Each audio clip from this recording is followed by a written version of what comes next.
বন্ধুরা, আমি আজকে দেখাবো আমাদের এই মৌ ফার্ম থেকে কীভাবে মধু নিষ্কাশন করা হয়। দর্শক, এভাবেই মৌমাছির বক্স থেকে মধু নিষ্কাশন করা হয়।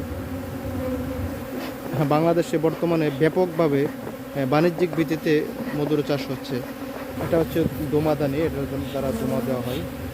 দোমা দিলে মৌমাছিগুলো দেখেন সরে যায়। একটি মৌ বক্সে একটি মাত্র রানী থাকে আর অসংখ্য কর্মী মৌমাছি আর কিছু পুরুষ মৌমাছি থাকে। দেখেন এগুলো সবই হচ্ছে কর্মী মৌমাছি। দেখেন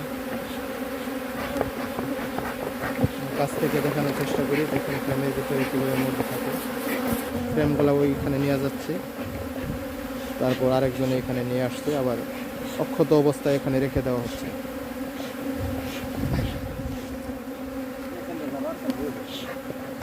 এই মধু সহ ফ্রেমগুলা এর ভিতরে দেওয়া হচ্ছে।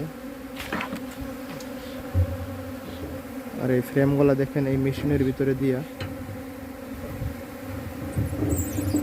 এইভাবে গুলে দিলে মধুগুলো বাহির হয়ে আসে।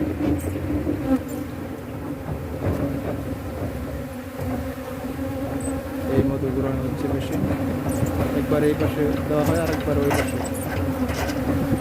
এই সরু পাইপ দিয়ে দেখেন মধু নিচে কন্টেনারের মধ্যে মধু যাচ্ছে।